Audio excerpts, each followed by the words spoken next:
رمضان کے آخری 10 دنوں کا اعتکاف اسلام میں رہبانیت نہیں ہے، لیکن کبھی کبھی سب سے کٹ کے اپنے رب کے ساتھ جڑ جانا، کچھ رات کی عبادتیں، کچھ تنہائی کے اذکار، کچھ درود و سلام کا ذوق، یہ ان ساری خوبصورتیوں میں سے ایک خوبصورتی اعتکاف بھی ہے۔ اللہ کے پیارے رسول علیہ الصلوۃ والسلام ہمیشہ اعتکاف کرتے، اور حضرت عطا بن رباح رضی اللہ تعالیٰ عنہ کیسی خوبصورت بات ارشاد فرماتے ہیں، معتکف تو اس آدمی کی طرح ہے جیسے کسی بندے کو کسی کے ساتھ کوئی کام پڑ جائے نا تو وہ جا کے اس کے دروازے پر بیٹھ جاتا ہے کہ جب تک میرا کام ہوگا نہیں میں جاؤں گا نہیں۔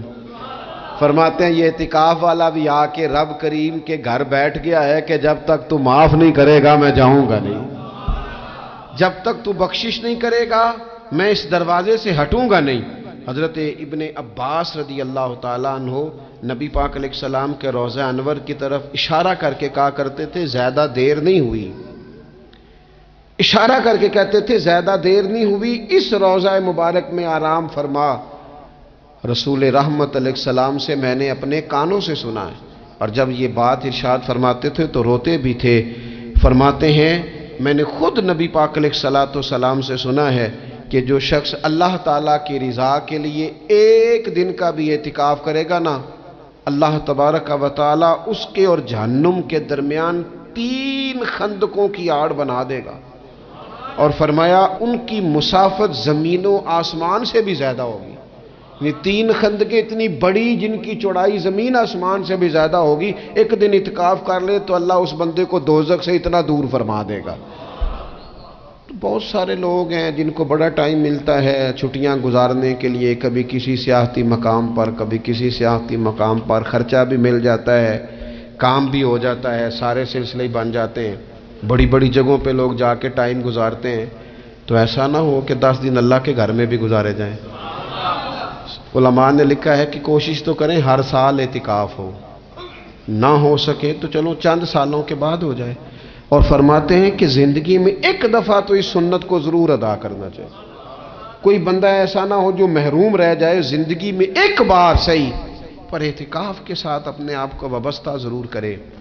نبی پاک صلی اللہ تعالیٰ علیہ وآلہ وسلم نے اعتکاف کا جو مقصد بیان کیا وہ شب قدر کی تلاش بیان کی۔ اعتکاف سے مراد یہ ہے کہ انسان سارا کچھ چھوڑ چھاڑ کے اللہ تعالیٰ کے گھر میں اس کی عبادت کے لیے، اس کو راضی کرنے کے لیے بیٹھ جائے، اور 10 دن جب وہ مسجد شریف میں حاضر رہتا ہے تو حضور صلی اللہ تعالیٰ علیہ وسلم فرماتے ہیں اللہ تعالیٰ اسے 2 حج اور 2 عمرے کا ثواب عطا کرتا ہے۔ اعتکاف کے اندر کچھ باتیں بڑی ضروری ہوتی ہیں، جیسا کہ انسان کو بلا ضرورت طبی مسجد سے باہر نہیں آنا، اس کو کوئی فضول بات نہیں کرنی، اس کو کوئی ایسا کام نہیں کرنا کہ جو شریعت اسلامیہ جس سے منع کرتی ہو۔ اس کے ساتھ ساتھ کچھ اعتکاف کے آداب بھی ہیں کہ اس نے 10 دن مسجد کے اندر رہنا ہے تو آخر اس نے کرنا کیا ہے۔ ہمارے ہاں لوگ مسائل پوچھ لیتے ہیں، اور مسائل پوچھنے کے بعد پھر ان کی گنجائش سے بہت زیادہ فائدہ اٹھاتے ہیں۔ اس میں کوئی شک نہیں ہے کہ باہر سے آنے جانے والے آدمی کے ساتھ آپ گفتگو کر سکتے ہیں، ضرورت کے تحت آپ ٹیلی فون پر بھی بات کر سکتے ہیں، لیکن اس کو اگر آپ نے یہی کام کرنا تھا اور بہت زیادہ وقت اسی پر ضائع کرنا تھا تو پھر تو آپ پہلے سے باہر موجود تھے۔ اعتکاف میں آنے کا مقصود تو اللہ کی عبادت ہے۔ اعتکاف میں جب آپ آ گئے تو اس کا مقصد ہے کہ آپ کچھ دنوں کے لیے لوگوں سے کٹ کے اللہ کی بارگاہ میں حاضر ہو گئے، آپ نے اپنے رب کو راضی کرنے کا ارادہ کر لیا۔ تو اعتکاف میں ایک تو شوق سے آئیں۔ ہمارے علماء نے لکھا ہے کہ زندگی میں ایک بار تو اعتکاف کاری لینا چاہیے، اس پر توجہ ہو ہی جانی چاہیے۔ وقت ملنا تو زندگی میں پراپر طریقے سے تو بڑا مشکل ہوتا ہے، لیکن وقت نکال کے اعتکاف میں ایک دفعہ تو زندگی میں آ ہی جانا چاہیے، اور کسی کو ہر سال موقع مل جائے تو پھر تو کیا ہی بات۔ تو اعتکاف کے اندر جو کام ہم نے کرنے ان میں سب سے زیادہ اور سب سے پیارا کام یہ ہے کہ کثرت کے ساتھ قرآن پاک کی تلاوت کریں۔ نبی پاک صلی اللہ تعالیٰ علیہ وآلہ وسلم رمضان المبارک میں قرآن پاک کا دور فرماتے تھے حضرت جبریل امین علیہ السلام کے ساتھ، اور جس سال حضور کا وصال ظاہری ہوا اس سال حضور فرماتے ہیں 2 مرتبہ قرآن پاک کا دور کیا۔ 2 دفعہ حضور نے حضرت جبریل امین کو قرآن شریف سنایا، اور 2 دفعہ انہوں نے نبی پاک صلی اللہ علیہ وسلم کو سنایا۔ تو بہت کثرت کے ساتھ قرآن پاک کی تلاوت کی جائے۔ ایک پہلو اور بھی ہے اس کا، اس پر بھی آپ توجہ کریں گے۔ قرآن مجید کو پڑھنا بھی ضروری ہوتا ہے اور صحیح پڑھنا سب سے زیادہ ضروری ہوتا ہے. تو اگر آپ کسی ایسی مسجد میں تشریف فرما ہیں جہاں آپ کے لیے بندوبست کیا گیا ہے تو کوشش کریں کہ وہاں قاری صاحب سے، عالم صاحب سے، امام صاحب سے آپ قرآن مجید کو سیکھیں. اور کوئی زیادہ مشکل نہیں ہے، پورے 10 دن آپ موجود ہیں، اور اگر آپ 10 دن پوری توجہ کے ساتھ قرآن مجید کے مخارج پہ لگائیں گے تو امید ہے کہ بہت حد تک آپ کو قرآن مجید سمجھنے میں، پڑھنے میں آسانی ہونے لگی. دوسرا، اعتکاف میں جب آپ موجود ہیں تو آپ کو کوشش کرنی ہے کہ آپ محاسبہ نفس پر توجہ دیں. آپ اپنے اوپر غور کریں، زندگی میں کون سی ایسی غلطیاں ہیں جو جان نہیں چھوڑ رہی، ان کی کس طرح کر کے اصلاح کی جا سکتی ہے. کون سے ایسے کام ہیں جو میں کرتا ہوں تو اس غلطی میں زیادہ مبتلا ہو جاتا ہوں، اور کون سی ایسے کام ہیں، کون سی ایسی جگہ ہیں جہاں میں جاتا ہوں تو میرا ان غلطیوں سے نکلنے میں مجھے وہ جگہیں اور وہ کام مددگار ہوتے ہیں. تو اپنے محاسبہ نفس پر توجہ دی جائے. اعتکاف کے 10 دنوں میں موقع ملتا ہے انسان کو اپنے لیے سوچنے کا. حضرت مجدد الفسانی شیخ احمد فاروق سرہندی رحمۃ اللہ تعالی علیہ سے کسی نے پوچھا تھا کہ دنیا میں خوش نصیب شخص کون ہوتا ہے؟ تو فرمایا جسے دید قصور حاصل ہوتی ہے. حضور دید قصور کیا ہوتا ہے؟ فرمایا جسے اپنی غلطیاں نظر آنی شروع ہو جائیں. جب اللہ تعالیٰ کسی کے ساتھ بھلائی کا ارادہ کرتا ہے تو اس کی کمزوریاں، اس کی غلطیاں اس کے سامنے لاتا ہے تاکہ اسے اصلاح کا موقع ملے. اور جب ایسا نہیں ہوتا تو پھر تو لوگ جب غلطی مانیں گے ہی نہیں تو اصلاح کیسے ہوگی؟ تو اعتکاف کے 10 دنوں میں محاسبہ نفس پر خاص توجہ دیں. اپنی زندگی میں اپنا حساب کریں، اپنا حساب. اور جناب عمر فاروق رضی اللہ تعالیٰ عنہ کی وہ روایت ہمیں بتاتی ہے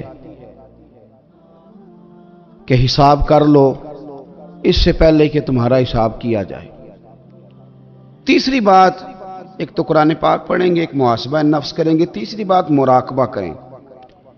کچھ دیر کے لیے بیٹھیں، یہ غور کریں کہ رب تعالیٰ نے ہمیں نعمتیں کتنی عطا فرمائی ہیں. پھر یہ غور کریں کہ ان نعمتوں کے بارے میں، ان نعمتوں کے ساتھ ہماری عبادت کتنی ہے، ہمارا شکر کتنا ہے. زندگی اپنی کا حساب لگائیں، غور کریں کہ کتنا کچھ ہے جو ہمیں محنت سے ملا ہے اور کتنا ہے جو بغیر محنت کے ملا ہے، اور کون سی ایسی نعمتیں ہیں جن کا ہم نے شکریہ ادا کیا اور کون سی ایسی ہیں جن پر ہم نے کبھی توجہ ہی نہیں کی کہ یار یہ تو بہت بڑی نعمت ہے جو اللہ نے ہمیں عطا کی ہوئی. اپنی گردن کو جھکا کے تھوڑا غور و فکر کریں. تفکر کا درس دیا ہے قرآن پاک نے، بار بار کہا ہے تفکر کرو، غور کرو، تدبر کرو، تو یہ ہمیں موقع میسر آتا ہے. چوتھی بات، اعتکاف کے دنوں میں اپنے رب کریم کے ساتھ اپنی توجہ کو لگائیں. قرآن حکیم نے جو کہا نا کہ رب کی عبادت اس طرح کرو کہ تمہیں نا یقین حاصل ہو جائے. کھول کر اس کی بارگاہ میں سجدے کریں، دعائیں مانگیں. ہمارے صوفیہ فرماتے ہیں کہ ایک وقت آتا ہے کہ انسان کو خود اطمینان قلبی نصیب ہو جاتا ہے. اسے محسوس ہوتا ہے کہ واقعی میرا رب مجھ سے راضی ہے. اسے محسوس ہونے لگتا ہے کہ میں اپنے مالک کے قریب چلا گیا. وہ اس کثرت سے نفل پڑھتا ہے، اس ذوق کے ساتھ وہ اس کی بارگاہ میں دعائیں کرتا ہے، اس شوق کے ساتھ وہ تلاوت کرتا ہے. خود محسوس کرنے لگتا ہے کہ اب میرا دل لگنے لگ گیا ہے. اب میں دعا مانگتا ہوں تو مجھے لگتا ہے کہ قبولیت میری دعاؤں کے قریب آنے لگی ہے. اللہ نے ہمیں یہ موقع دیا ہے کہ ہم خوب اس پر توجہ کریں. پانچویں بات اعتکاف والوں کی خدمت میں یہ عرض کرنی ہے کہ پورے 10 دن ہمارے پاس موجود ہوں گے اور ہم نے مسجد میں ہونا ہے، تو کیوں نہ ایسا کریں کہ از اول تا آخر، صبح سے شام تک ہم ہر وہی کام اسی طریقے سے کرنے کی کوشش کریں جو طریقہ ہمیں رسول پاک نے عطا فرمایا. ہمارا کھانا پینا، سونا، جاگنا، بولنا حضور کی اتباع میں لے آئے. ہم ان 10 دنوں میں ہم پریکٹس کریں کہ ہم نے سنت کے مطابق، حضور کے طریقے کے مطابق سارے کام کرنے. آپ اگر یہ ارادہ کریں گے تو پتہ ہے مدینے والے محبوب علیہ السلام نے فرمایا جس نے میری ایک سنت کو زندہ کیا گئے گزرے دور میں رب اسے 100 شہیدوں کا ثواب عطا فرمائے. تو اتنا اعزاز ہے. تو ان 10 دنوں میں ہونا بھی مسجد میں ہے، ہونا بھی باوضو ہے. تو کیوں نہ سارے کام سیکھا جائے، پڑھا جائے اس سے پہلے کہ کھانا کس طرح کھانا سنت ہے اور کس طرح بیٹھ کے کھانا سنت ہے، اور پھر کس طرح کر کے گفتگو کرنا حضور علیہ السلام کا مقدس طریقہ تھا، وہ کس طرح سے پھول جھڑتے تھے جن سے لوگ فیض حاصل کرتے تھے۔ تو اعتکاف میں اپنی مصروفیات کو ان 5 کاموں میں لگائیں۔ ایک تو تلاوت قرآن حکیم کریں، دوسرا محاسبہ نفس، تیسرا مراقبہ کریں، تدبر کریں، غور کریں اپنے اوپر بھی اور اللہ تبارک و تعالیٰ کی نشانیوں پر بھی، اور چوتھا یہ کہ کوشش فرمائیں کہ ہم اپنی عبادت کو، اپنی دعا کو، اپنے استغفار کو اس طرح کا بنائیں کہ ہمیں محسوس ہو کہ قرب الہی کے جانب ہمارا سفر ہے۔ اور 5واں، ان 10 دنوں میں سنت اور شریعت کی وہ ساری چیزیں جس کا دین ہم سے مطالبہ کرتا ہے۔ اب تو ہم بالکل دنیا سے ایک سائیڈ پہ ہو کے بیٹھے ہیں۔ اب رمضان المبارک کے اندر آخری عشرہ شب قدر کی تلاش کا عشرہ ہے۔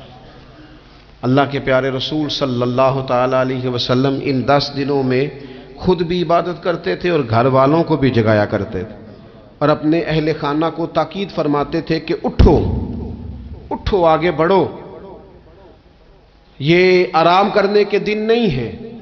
ہمارے ہاں یہ ہوتا ہے کہ وہ جو آخری 10 دن زیادہ عبادت کے تھے، شب قدر کی تلاش کے تھے، وہ آخری 10 دن سارے بازار میں گزر جاتے ہیں۔ کپڑے سلوائے جا رہے ہیں، کپڑے خریدے جا رہے ہیں، جوتے خریدے جا رہے ہیں، واپس کیے جا رہے ہیں، دوبارہ لیے جا رہے ہیں، سفر ہو رہا ہے، آنا جانا ہو رہا ہے، عیدیاں بٹ رہی ہیں۔ تو یہ سارے کام جو آخری عشرے میں کرنے ہیں، جو زیادہ عبادت کے دن تھے، وہ سارے کام تو رمضان سے بھی پہلے کر لینے چاہیے۔ کپڑے رمضان سے پہلے خریدے جائیں، پہلے سلوا لیے جائیں، جوتے پہلے لے لیے جائیں، ضرورت کے کام پہلے کر لیے جائیں۔ جہاں آپ کو جو بانٹنا ہے وہ رمضان سے پہلے کریں۔ وہ مفت کی اپنے دل کو مطمئن کرنا کہ اب میرے پاس یہ بڑے میں خیر کا کام کرنے نکلا ہوا ہوں، میں عیدی بانٹنے جا رہا ہوں، یہ پہلے بانٹنے تھے۔ یہ عجیب بات ہے کہ جو زیادہ وقت مسجد میں گزارنے کا ٹائم تھا وہ سارا ہم نے ضائع کر دیا۔ وہ ادھر ادھر بازاروں کی نظر ہو گیا، میل ملاپ کی نظر ہو گیا۔ تو اگر چیزوں کو مرتب کیا جائے، میں تو دوستوں سے کہا کرتا ہوں، زکوٰۃ کا حساب، صدقات کا حساب، صدقات فطر کا حساب، جتنے بھی روٹین کے کام ہیں اس کو کوشش کریں رمضان شریف سے پہلے آپ ترتیب دیں۔ آپ ان چیزوں کو پہلے سے مرتب کریں تاکہ وہ بہترین ہو جائیں۔